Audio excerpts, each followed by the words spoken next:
Os presento a la doctora Teófila Vicente. Ella es médico especialista en medicina del trabajo y el título de la ponencia que va a dar es Controversias en fibromialgia y fatiga crónica. Bueno, buenos días, espero que se me oiga bien y sobre todo gracias, Minerva, por contar siempre conmigo. No es la primera vez que vengo y espero seguir haciéndolo porque creo que nos falta mucha formación e información en esta enfermedad que pese a todo, pese a los años que han transcurrido, sigue siendo una auténtica desconocida. Vamos a entrar en un tema bastante polémico, todo lo que tiene que ver con el ámbito laboral, con el ámbito social, con la tramitación administrativa siempre genera cierta polémica. Y me quiero referir a un tema que se ha comentado en la mesa de presentación por las autoridades que han venido, que han hablado de la importancia, y es verdad que la Organización Mundial de la Salud ha dado este año al tema de salud mental, es un tema prioritario, pero no se puede hablar de salud mental sin hablar de salud física y no se puede hablar de salud física sin hablar de salud mental. Cualquier patología de estas crónicas es física y tiene una repercusión importantísima en la salud mental, y cualquier alteración de la salud mental a su vez tiene una repercusión en la salud física, con lo cual estamos en un pack, el ser humano es un completo y todo influye, cualquier aspecto físico en lo psíquico y lo psíquico en lo físico. Dicho esto, vamos a empezar con lo que va a ser esta breve presentación. También les tengo que comentar que le he dado a Minerva el QR para que ustedes puedan luego descargar tranquilamente la presentación en sus casas y lo puedan ver con más tranquilidad, y así pasamos con mayor rapidez por estos temas. Y vamos a empezar por el final, porque siempre con las prisas vamos más apurados con el final. Vamos a empezar por las conclusiones y luego veremos por qué hemos llegado a esas conclusiones. Y la primera de esas conclusiones es que nos encontramos ante una enfermedad, espero que la vea un poquito, me voy a girar así un poquito para que la vea mejor, ante un síndrome complicado, que sigue siendo complicado en el momento actual. Es un síndrome caracterizado fundamentalmente por dolor. ¿Se oye regular? ¿Así mejor? Así mejor. Así mejor. Incluso lo puedo sacar, si no, eso es. A ver si así se oye mejor y fuera, y así evitamos problemas.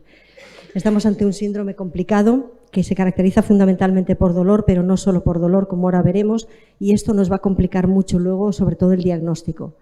Lo más importante es que además del dolor y la sintomatología que la acompaña, tiene luego una repercusión a todos los niveles de la vida de las personas que lo padecen, tanto en su calidad de vida como en los aspectos económicos, laborales, sociales, es decir, tiene una trascendencia sanitaria, social y laboral conjunta. El tercer punto es que la patogénesis, pese a lo que se está investigando permanentemente, sigue siendo todavía un punto débil. No se conoce bien cuál es la patogénesis de esta enfermedad y esto no deja de ser una barrera tanto para el diagnóstico como para el tratamiento. Que el diagnóstico actualmente se sigue centrando exclusivamente en la sintomatología y esto es quizá la barrera más grande a la hora de tener que tramitar después cualquier procedimiento de tipo administrativo. Que la investigación está haciendo grandes esfuerzos para centrar de dónde procede la enfermedad y por qué evoluciona de una manera u otra. Fundamentalmente se está intentando indagar en los aspectos genéticos, que sin lugar a duda tienen una gran importancia, y con los métodos más novedosos de los que disponemos en la actualidad. El tratamiento, por eso, ha de ser un tratamiento complejo que no puede basarse solo en un tratamiento farmacológico, que como ustedes saben, la mayor parte de los que están aquí han hecho un largo recorrido por un montón de fármacos sin encontrar luego la respuesta que querían. El tratamiento farmacológico hay que aplicarlo, no hay una norma general, cada persona es totalmente distinta y se debe acompañar de otro tipo de terapias acompañantes que ayuden por lo menos al tratamiento farmacológico. Por tanto, se habla de no solamente diagnóstico multidisciplinar, sino tratamiento multidisciplinar. Son muchos los aspectos que hay que tocar y, por tanto, distintas especialidades. Y luego vamos a hablar de los dos aspectos que generalmente generan más polémica, que es cómo gestionamos las valoraciones de discapacidad y las valoraciones de incapacidad en fibromialgia, que me consta que son un motivo de frustración para muchos de ustedes. Como soy médico del trabajo, no puedo por menos de hacer alusión al papel que tenemos los médicos del trabajo dentro de los servicios de prevención para apoyar y hacer que la actividad laboral de las personas con cualquier patología crónica y en este caso con fibromialgia sea lo más efectiva para las empresas y en las mejores condiciones para las personas que trabajen. Y esto es un punto en el que yo quiero incidir mucho porque sí que muchas veces se pretende pues llegar a una incapacidad temporal, pero la realidad demuestra que las personas integradas en el mundo del trabajo tienen también una mejor integración social y un mejor beneficio psicológico siempre que sus limitaciones se lo permitan. Sus limitaciones y sus capacidades residuales, que aquí jugaremos con esos dos campos. Y vamos a entrar ya en los conceptos básicos. Estamos hablando de una enfermedad que tiene una larga trayectoria. En el año 75 ya se empezó a hablar de una cosa que era dolor crónico, a la que no se le podía poner pues mucho más calificativo, y prácticamente hasta el año 90 no se asumió que esa enfermedad tenía una base de dolor crónico y se empezó a hablar ya de fibromialgia por el Colegio Americano de Reumatología. Pero realmente el paso grande que hubo en esta enfermedad fue en el año 93, en que la OMS le dio la categoría de enfermedad. Una enfermedad es tal cuando se le da el Código Internacional de Enfermedad. Pues es en el año 93 cuando la fibromialgia adquiere su Código Internacional de Enfermedad y también lo adquiere la fatiga crónica. A partir de ahí, las bajas laborales que algunos de ustedes han tenido tienen su código propio siempre que se ponga el código de fibromialgia, que no siempre ocurre. El Código Internacional de Enfermedad que actualmente rige es el CIE 11, si bien es verdad que en todos los procedimientos administrativos, en todas las bajas laborales, se sigue manteniendo el CIE 10. Por tanto, digamos que cohabitan conjuntamente el CIE 10 y el CIE 11. Y esta es la nueva clasificación del dolor crónico. Como ven, dolores hay de todos los tipos, clases, formas y colores. Pues bien, la fibromialgia se encuentra dentro de ese grupo, no sé si va el puntero, pero si no va el puntero, en el que tengo yo ahí recogido en ese cuadradito, que es la característica específica de fibromialgia, de dolor crónico, no solo para fibromialgia, sino también para otras patologías acompañantes, dentro de ese mundo complejo que es el mundo del dolor, que afecta pues, a muy distintas patologías de distinto origen y con distintas consecuencias. ¿Pero qué es la fibromialgia? ¿Cómo la definimos? ¿Y qué es la fatiga crónica? El hablar de fibromialgia casi lleva aparejado el hablar de fatiga crónica. Es difícil que hablemos de fibromialgia sin hablar de fatiga crónica y es difícil también que hablemos de fatiga crónica sin hablar de fibromialgia. Se define la fibromialgia de una forma muy sencilla como una enfermedad, ya sabemos que está codificada, con dolor generalizado, con respuestas aumentadas y con síntomas somáticos. Ahora entraremos con más detalle en eso.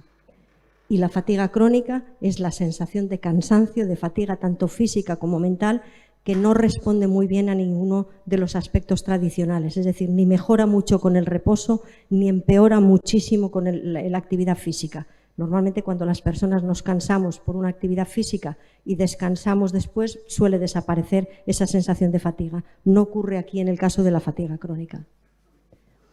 Y vamos a hablar también de cifras. Hablaban al principio en la mesa de una cantidad de personas afectadas. Pues en realidad nos movemos en un mundo desconocido.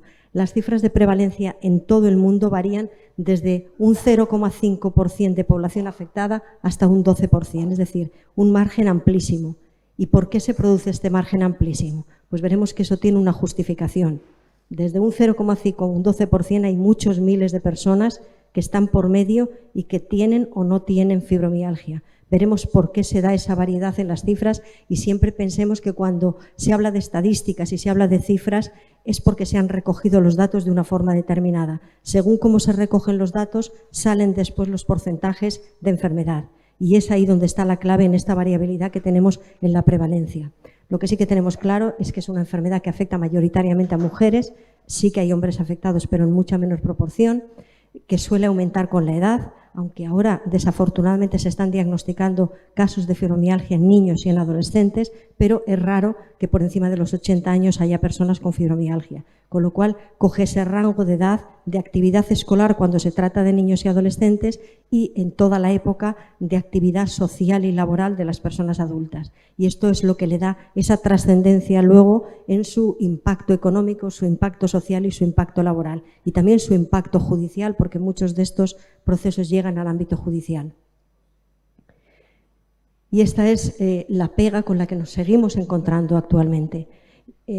No hay manera de diagnosticar la fibromialgia si no es exclusivamente basándonos en los datos clínicos.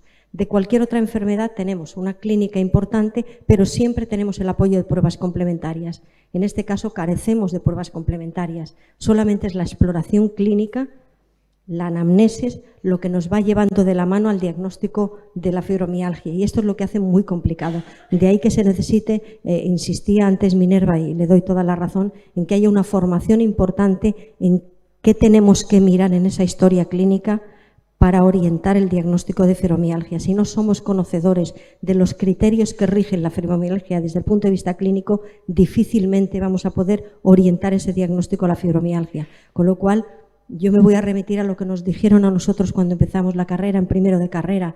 Lo primero, lo más importante cuando tenemos a una persona delante, a un paciente delante, es hacer una buena anamnesis, una buena historia clínica y una buena exploración física. Ese es el 50% de los diagnósticos. A partir de ahí se orientan las pruebas complementarias si son necesarias.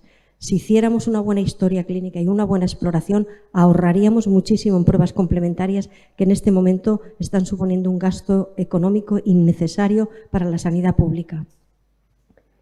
Como factores que se relacionan con la fibromialgia, todos, como estamos en un mundo perdido, se habla del peso que tiene la genética, que sin lugar a duda lo tiene, el peso que tienen los factores medioambientales. Cada vez se habla más de un concepto que no sé si ustedes habrán oído nombrar, que es el concepto de esposoma, que recoge todas las exposiciones a las que el ser humano está expuesto desde que nace hasta que muere. Eso se relaciona no solo con fibromialgia, sino con todas las enfermedades. De hecho, se está trabajando mucho en cáncer, con el peso de los factores medioambientales, aspectos hormonales, sin lugar a dudas, dado que la mayoría son mujeres, aspectos neurológicos, aspectos inmunológicos, que tienen muchísima importancia, y los aspectos infecciosos, sobre todo relacionados con determinados virus.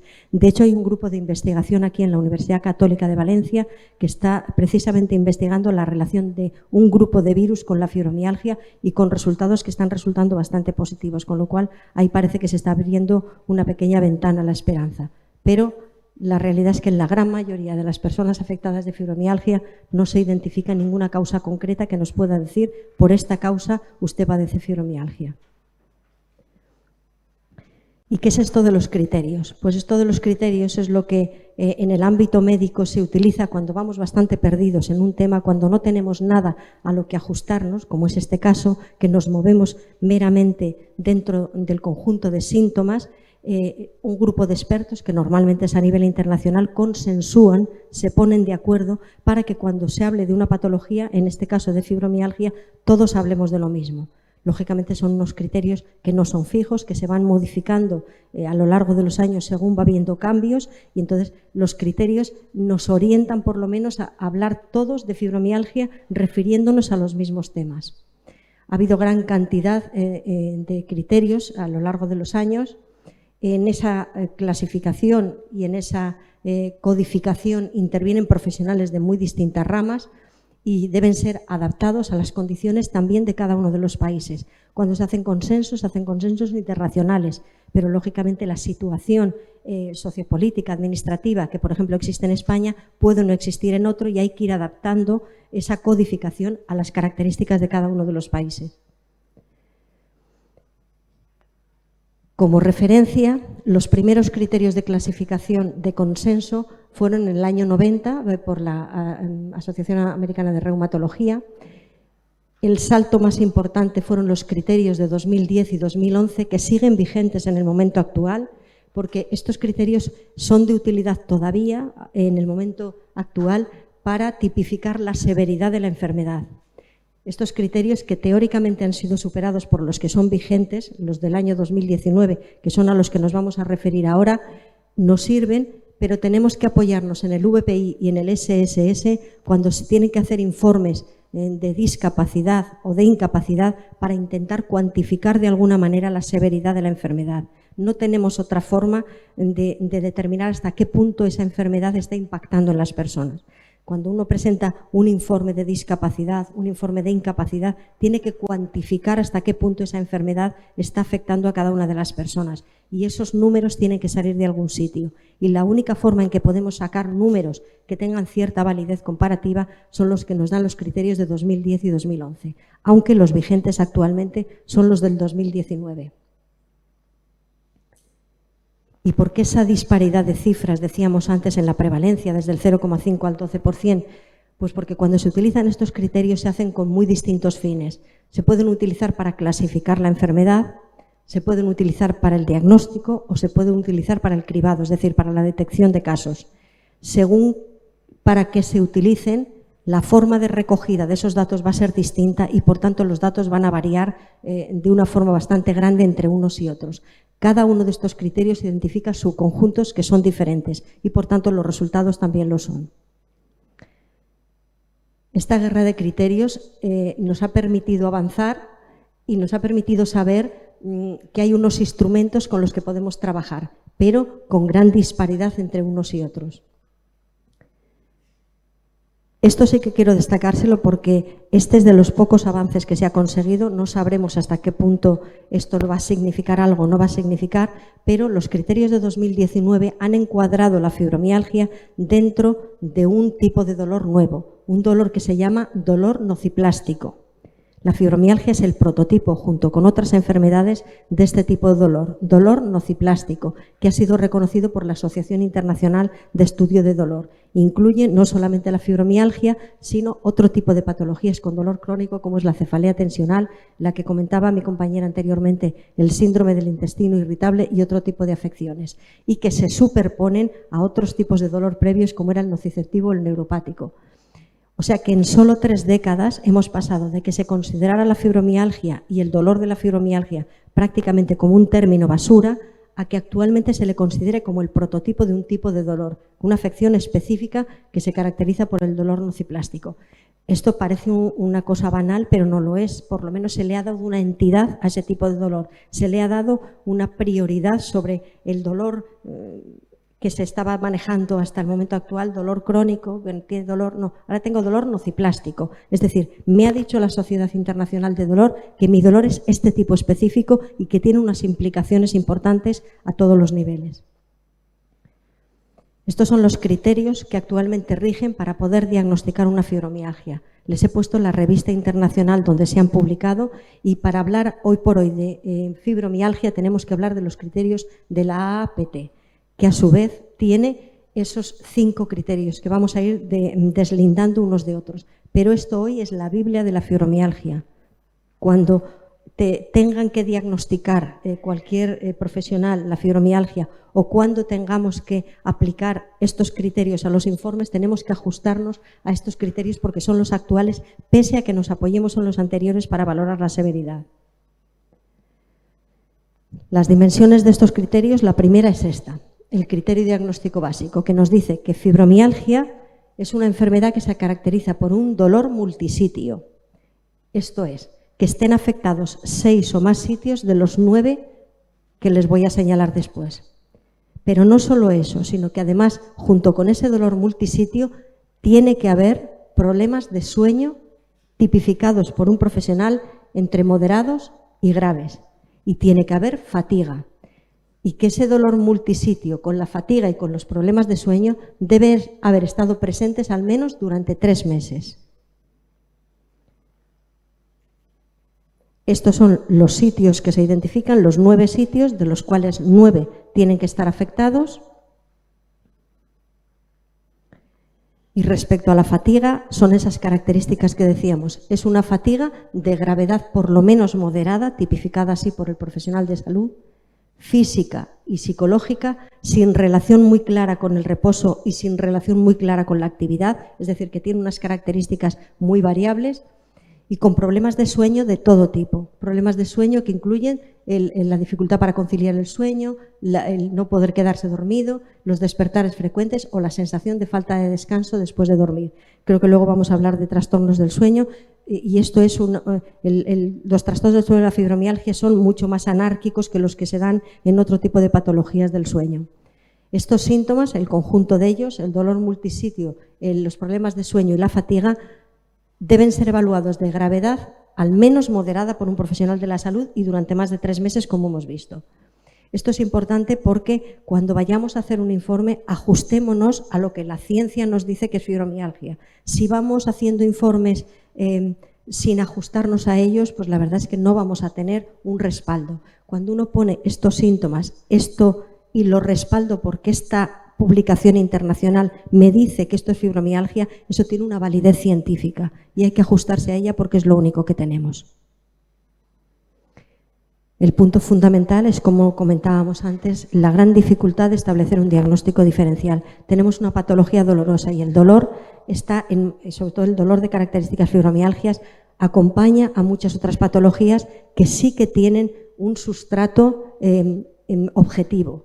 Todas las patologías reumáticas que tienen ustedes ahí tienen que ser de diagnóstico diferencial con la fibromialgia. Antes de decir yo tengo fibromialgia, hay que descartar todas estas patologías porque en estas sí que hay pruebas complementarias. Y cuando hay dudas, cuando ese dolor de características fibromiálgicas puede parecer una artritis reumatoide, puede parecer una neuropatía de cualquier tipo, es cuando hay que recurrir a las pruebas complementarias. Ahí sí que están justificadas para establecer ese diagnóstico diferencial, decir, no es esto y entonces me tengo que volver otra vez a decir que es fibromialgia. Todas las demás pruebas complementarias que seguramente a ustedes les habrán hecho por cientos dan negativas. Dan negativas porque la fibromialgia no tiene una prueba objetiva que nos diga que hay fibromialgia. Lo que no ocurre con este otro tipo de patologías, casi todas ellas de tipo inmunológico reumático. Por tanto, la principal conclusión que sacamos es que no hay que hacer pruebas de rutina per se. Hay que hacer pruebas complementarias simplemente cuando se necesitan y fundamentalmente para el diagnóstico diferencial, y por eso hay que basarse en esa historia clínica, en los síntomas, en los antecedentes médicos y en la exploración física, que es la principal herramienta que un médico tiene, la historia clínica y la exploración. Esa es la principal herramienta. A partir de ahí, lo que sea necesario. Muchas veces se recurre con demasiada facilidad a las pruebas complementarias sin haber hecho previamente una buena historia clínica y sin haber explorado al paciente en su movilidad, en su tono muscular, en todo lo que con las manos, con los ojos podemos ver. Y eso es la parte, el 50% del diagnóstico de la fibromialgia. Y luego está toda la exclusión. La segunda dimensión es que las personas con fibromialgia tienen una hipersensibilidad a la presión. A todos, cuando nos presionan, notamos molestia. Las personas con fibromialgia notan una hipersensibilidad exagerada a la presión, que no responde muy directamente a la presión que hemos hecho, sino que es mucho mayor. La segunda es la dificultad tanto para concentrarse como con olvidos o pensamiento desorganizado o lento. Es decir, hay una afectación neurológica, sobre todo de capacidad cognitiva, con lentitud. Eso tiene luego mucha repercusión en el mundo del trabajo, una respuesta mucho más tardía a los estímulos. Por tanto, en el ámbito del trabajo trabajan de una forma mucho más lenta, no responden con la rapidez que deben de responder y esto luego tiene unas implicaciones laborales. La tercera es la rigidez musculoesquelética. La rigidez musculoesquelética es característica de todas las enfermedades reumáticas. Todas las enfermedades reumáticas tienen rigidez y sobre todo a primeras horas de la mañana. La diferencia fundamental en la fibromialgia es que así como en todas las enfermedades reumáticas esa rigidez responde muy bien o bastante bien al uso de corticoides, en la fibromialgia los corticoides no sirven absolutamente para nada y esa sí que es una característica muy típica de la fibromialgia. Y la última es la sensibilidad ambiental o hipervigilancia, que comparte también con otras patologías como la migraña. Hipersensibilidad a los ruidos, hipersensibilidad a la luz, hipersensibilidad a los perfumes y todo este cortejo acompaña también a las personas con fibromialgia. Por eso está incluido en los criterios de este año. La tercera dimensión son las comorbilidades. Básicamente ya nos han hablado de las comorbilidades digestivas, del síndrome de intestino irritable. Volvemos a hacer referencia a la fatiga crónica, a los trastornos del sueño. Básicamente trastornos del sueño, fatiga crónica, el dolor y las alteraciones digestivas son un pack que suele ir unido en todas las personas con fibromialgia. Y finalmente, y como consecuencia de esto, hay una serie de limitaciones que tienen una repercusión sanitaria porque incrementan los costes médicos y que tienen una repercusión indirecta. Y la repercusión en costes indirectos fundamentalmente va unida al ámbito laboral. De ahí la importancia que tiene ver cómo se gestiona todo esto de la incapacidad laboral y cómo se gestiona lo de la discapacidad y qué diferencias hay entre unos y otros, que esa es quizá en todos los ámbitos, incluido el sanitario, la mayor laguna. Hay que saber distinguir qué es una discapacidad, qué es una incapacidad y que no es lo mismo una cosa que la otra y además que no están entrelazadas o por lo menos no de forma obligatoria. Les decía yo que estos criterios de 2019, que son los vigentes, tienen que coexistir y coexisten con los del 2010 y 2011 porque son los que nos dan una cuantificación, aunque tenga una base subjetiva, pero sí que nos cuantifican el índice de dolor y sobre todo la gravedad de los síntomas. Por eso coexisten y deben de coexistir en los informes que se hacen ambos, los criterios actuales de 2019 y los de 2010. El VPI nos marca las características del dolor y el SSS nos marca la severidad de los síntomas. Por lo menos tenemos algo que cuantifique qué es lo que nos pasa. Les he puesto este artículo porque me llamó mucho la atención y totalmente de acuerdo además con él, y es que efectivamente estamos hablando de criterios, que si los del 2010, que si los del 2019, pero independientemente de eso, que es estrictamente necesario porque nos tenemos que mover de eso, dentro de esos criterios de consenso, lo más importante es hacer un diagnóstico temprano. Cuanto más temprano sea el diagnóstico, más temprano será el tratamiento y teóricamente mejores serán los resultados que vamos a tener y menos limitaciones y secuelas posteriormente vamos a tener con las implicaciones que sabemos que eso supone para las personas. De los tratamientos, pues yo no sé qué les voy a decir porque creo que me tendrían que dar ustedes clases a mí de todos los que han recibido. Tenemos tratamientos de todo tipo. Lo que está claro es que ninguno de ellos es efectivo, o por lo menos no totalmente efectivo, pero lógicamente algo ayudan y hay que recurrir a ellos. Tampoco hay un tratamiento que se pueda dar a todos. Aquí los tratamientos son extraordinariamente personalizados. Hay quien responde muy bien a unos y no responde a otros, hay quien no responde a ninguno, hay quien responde un poco a todos, pero lo que hay que tener en cuenta es que es un tratamiento combinado. No se puede basar todo en la farmacología. Hay que acompañar el tratamiento farmacológico con las limitaciones que sabemos que tenemos, con el tratamiento rehabilitador, importantísimo, importantísimo. Yo más que deporte, que comentaba la compañera, hablaría de ejercicio físico. En una persona con fibromialgia hablar de deporte es un poco fuerte porque muchas veces no se puede afrontar un deporte, pero es una actividad física moderada y sobre todo con una visión rehabilitadora, para mantener la movilidad de las articulaciones, para mantener el tono muscular y también por lo que supone de mejora de la carga mental que esta enfermedad conlleva.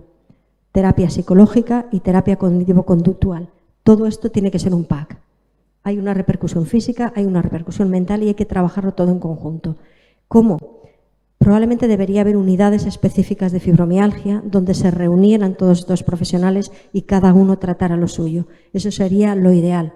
Igual que hay unidades de cefalea, que hubiera unidades de fibromialgia. Eso sería un reto para el futuro donde se podrían involucrar a todos los especialistas y expertos que pueden mejorar cada uno en una parte. Desafortunadamente, con lo que tenemos ahora podemos ayudar, pero tenemos muchísimas barreras. En el momento actual no podemos hablar de curar la fibromialgia porque eso no es posible y lo que se intenta es aliviar y hacer que la vida de las personas tenga la mejor calidad y que puedan conllevar una actividad social, laboral, personal, familiar, pues lo más placentera posible y lo más satisfactoria posible. El fracaso de la medicina tradicional ha hecho que en muchísimos casos se haya recurrido a terapias complementarias que además están admitidas en Estados Unidos. Las clínicas más importantes admiten las terapias complementarias como un tratamiento también para fibromialgia. Todo lo que tenga que ver con compuestos que tengan un efecto antioxidante pueden beneficiar la fibromialgia, melatonina, coenzima Q10, vitamina D, vitamina E, es decir, que todo lo que tenga un poder antioxidante pudiera beneficiar y, por tanto, utilizar terapias naturales es también una buena alternativa si las tradicionales no nos están dando resultado o complementando a las tradicionales. Y vamos a entrar ya en el tema legislativo, que es el tema complicado, en el tema de la discapacidad y en el tema de la incapacidad. Cuando una persona lleva arrastrando un dolor crónico, una limitación crónica, muchas secuelas y tiene una serie de dificultades para llevar adelante su vida, tanto laboral como social, se plantea el solicitar una valoración de discapacidad o de incapacidad. Lo primero que les he puesto son dos leyes. La discapacidad es una cosa, la incapacidad es otra cosa. La discapacidad es algo que concierne, en este caso, en la Comunidad Valenciana, a la Consejería de Asuntos Sociales. La discapacidad es una valoración social, no laboral, y tiene, por tanto, beneficios sociales. La incapacidad corresponde al Instituto Nacional de Seguridad Social y tiene una repercusión laboral y tiene una compensación económica por parte de nuestro sistema de la seguridad social. Y son leyes distintas, baremos distintos y no se entrelazan unos con otros. Hasta hace unos años, una persona que tenía una incapacidad permanente total en cualquiera de sus grados, per se, tenía ya al menos el 33% de discapacidad. Eso, hace unos 4 o 5 años, el Supremo lo anuló y ha desvinculado completamente el concepto de discapacidad e incapacidad, de forma tal que una persona puede tener una discapacidad del 40, del 50, del 65% y no tener una incapacidad laboral. Y al contrario, tener una incapacidad permanente total o absoluta para su profesión habitual y no tener una discapacidad. Porque los baremos de discapacidad y los baremos de incapacidad no son coincidentes. En muchas ocasiones sí que coinciden en determinadas patologías, pero no obligatoriamente. Si ocurre es porque esos baremos se aunan en un momento determinado, pero no es obligatorio.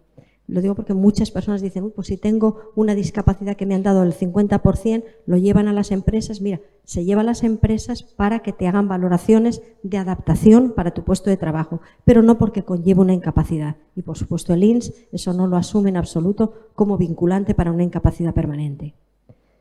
Yo creo que eso creo que es lo más importante que quiero dejar claro para no dar lugar a confusiones, porque eso es un aspecto bastante polémico siempre. Vamos a hablar de discapacidad, es decir, nos vamos a ir a la Consejería de Asuntos Sociales, nos vamos a ir a la valoración social, nos vamos a ir a cuánto impacta la fibromialgia en las actividades de la vida diaria. Eso es lo que resume la discapacidad. Dice el Real Decreto, discapacidad es un concepto social que implica falta o limitación de alguna facultad física o mental que imposibilita o dificulta el desarrollo normal de la actividad de una persona, AVD, actividades de la vida diaria.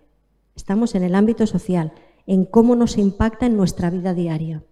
Ha habido una regulación normativa cuya primera ley, que sigue siendo de referencia con las modificaciones posteriores, fue en el año 99. La actualmente vigente en discapacidad es este Real Decreto del que hablábamos Minerva y yo el otro día, el Real Decreto 88 de 2022, que ha modificado el previo del 2009. Este Real Decreto está recién caído, como aquel que dice, es un Real Decreto extenso, complejo, difícil de manejar, que sí que incluye, como decía Minerva, el concepto dolor, pero realmente no nos aporta demasiado. Hay que tenerlo ahí, lo incluye, pero prácticamente estamos como en el caso anterior, solo que este es mucho más difícil de manejar porque varía mucho la concepción que tiene del concepto en general enfermedad. Es decir, que yo creo que ante este Real Decreto, del que todavía vamos todos un poco perdidos porque es muy complicado de manejar, tendrán que pasar un par de años o dos para que lo vayamos puliendo todos, quienes lo han hecho y quienes lo tenemos que aplicar. Yo siempre le digo a mis compañeras cuando doy alguna charla de esto que vamos a necesitar todos un máster de este Real Decreto porque si no, creo que tiene 200 o 300 hojas, o sea que es incomible.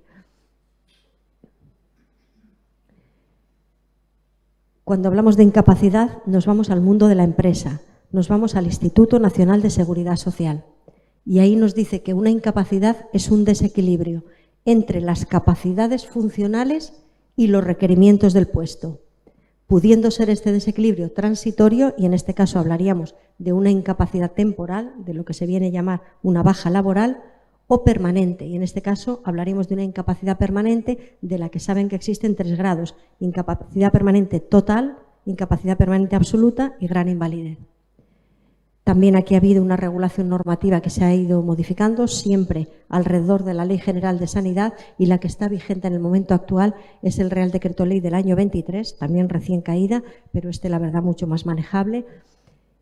Y tanto en un caso como en otro, la fibromialgia no está contemplada, ni en la discapacidad ni en la incapacidad. no está contemplada y eso es una realidad. Ahora veremos cómo podemos gestionar todo esto, ¿eh? Pese a todo, las estimaciones nos hablan de que la fibromialgia causa una disminución de la capacidad laboral de una persona de entre un 25 y un 30%. Y ahora vamos a ver cómo podemos pues gestionar y manejar esto. En la incapacidad laboral lo que se valora es hasta qué punto lo que yo tengo, la enfermedad, las incapacidades no valoran enfermedades, nunca, ni el cáncer, ninguna. La incapacidad valora hasta qué punto mi enfermedad, sea cual sea la que yo tengo, me limita para la actividad que yo voy a hacer. Es decir, es una balanza con dos platillos. Aquí pongo mi enfermedad y aquí pongo lo que yo hago en mi trabajo.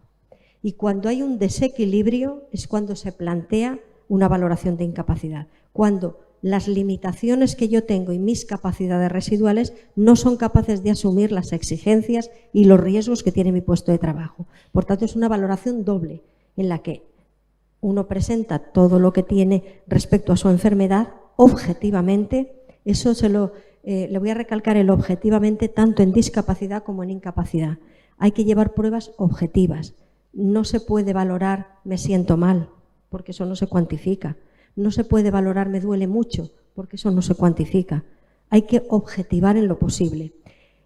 Comentaba yo también con Minerva que la mayor parte de las personas con fibromialgia, teniendo en cuenta que además la gran mayoría superan los 40, 45, 50 años, no solamente tienen fibromialgia. Es difícil que no tengan una espondiloartrosis, un síndrome de túnel carpiano, una lesión del manguito de los rotadores, una artrosis de rodilla, y lo que generalmente se valora, no solo en fibromialgia, sino en general en cualquier patología, es el conjunto de patologías. De hecho, luego hay una serie de escalas para combinar todo lo que tenemos.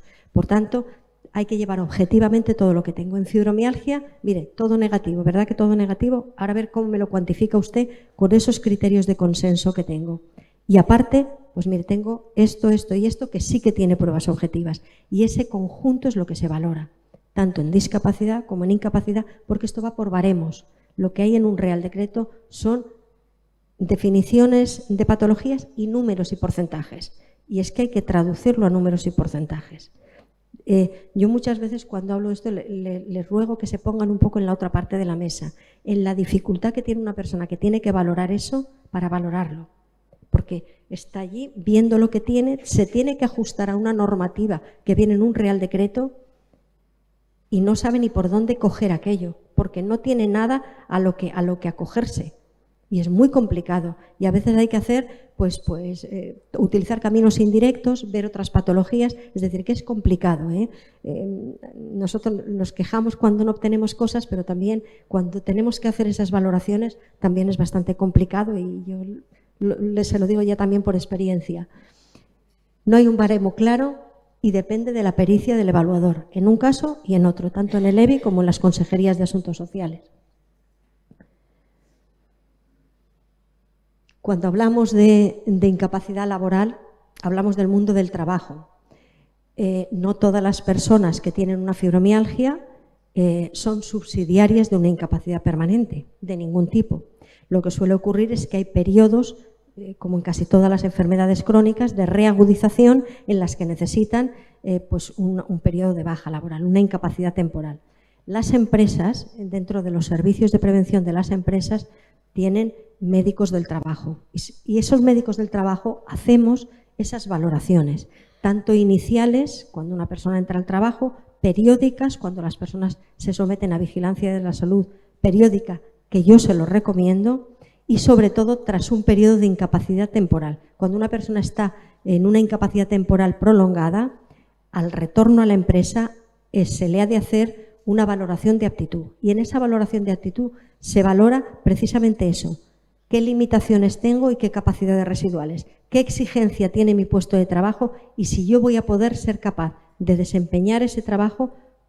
La coletilla es con seguridad para mí mismo y para otros. Es decir, se trata de que yo vuelva a trabajar, que pueda hacer algo efectivo para la empresa, porque si no, ¿para qué estoy trabajando? ¿Y para qué me van a dejar trabajar? Y que si eso lo puedo hacer sin que mi patología se agrave o que por mis condiciones ponga en riesgo a otras personas porque tenga mayor riesgo de accidentalidad. Y eso es lo que hacemos los médicos del trabajo.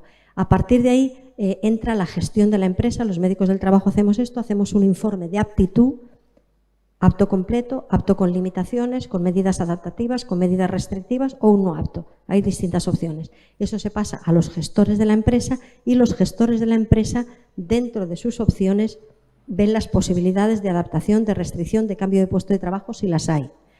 Lógicamente, en un tejido empresarial tan variado, no es lo mismo lo que puede hacer una gran empresa que lo que puede hacer una pyme o lo que puede hacer una micropyme. Una gran empresa teóricamente tiene más posibilidades adaptativas que puede tener un negocio familiar con 4 personas que las 4 son administrativas. Lo digo porque es muy complicado a veces. Entonces, dar una no aptitud a una persona también tiene implicaciones negativas para esa persona, porque una no aptitud en el trabajo no implica tampoco el que haya luego una incapacidad permanente. Nos vemos en un mundo legal complicado, y hay que saber lo que hay, porque no podemos poner que la vida es rosa porque no lo es. Aquí hay una serie de trabas y hay que ver cómo gestionar todas esas trabas y ver qué se puede conseguir y cuál es la mejor forma de conseguir eso. Y para eso lo mejor es que cuando se hagan los informes se vaya a unos informes lo más armados posibles que faciliten la labor de quien tiene que valorarlo. Si se da un informe con 80 copias de esto es mi radiografía, mi resonancia, mi analítica, eso no nos dice nada. Hay que hacer informes muy bien armados, muy bien explicados, con toda la historia clínica, con todas las valoraciones que se puedan hacer que faciliten. Tenemos que facilitar a quien lo valore, pues que dentro de lo que tiene pueda llegar a unas conclusiones efectivas. En el mundo del trabajo, las dos balanzas. ¿Qué tengo? ¿Qué hago?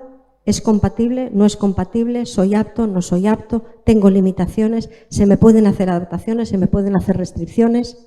Es decir, no es que tengo, si mis limitaciones, ¿para qué tengo yo limitaciones? Pues a lo mejor tengo limitaciones para manipular cargas, pero no las tengo para estar en un puesto de atención al público, por ejemplo. Esto lo dice mucho el INS. No existen enfermedades incapacitantes, sino enfermos incapacitados. Ninguna enfermedad incapacita. Un cáncer no incapacita. Afortunadamente, se lo comentaba yo el otro día a Minerva, los cánceres se están convirtiendo afortunadamente en unas enfermedades cada vez con una supervivencia mayor, con mayor posibilidad de curación, con mayor cronificación y de hecho un porcentaje muy alto de personas que han superado un cáncer retornan al mundo del trabajo, pero retornan con informes de aptitud, viendo a ver cuáles son tus secuelas, cuáles son tus limitaciones, qué puedes hacer y si eso que hacías lo vas a poder seguir haciendo o te tengo que modificar tus condiciones de trabajo. Pues lo mismo pasa con esto. Y les he ido al extremo de una enfermedad que sí que tiene mucho objetivo que mostrar, pero en realidad la problemática es la misma. Estos son consejos que yo creo que ya se los ha dado la especialista previa, es decir, influye cómo estamos, pero también cómo afrontamos la enfermedad y que tenemos que ser lo más positivos posibles, no dejarnos llevar por el desespero del dolor, intentar mantener nuestra forma física, una alimentación adecuada, en la medida de lo posible un buen ánimo, porque la situación psicológica nos ayuda mucho a superar y luchar con una enfermedad que sabemos que nos va a acompañar durante mucho tiempo y ponernos en muchos problemas. Y ya con esto termino, les dejo pues mi referencia a través de Minerva y en lo que yo pueda ayudarles, pues ahí estaré. Muchísimas gracias.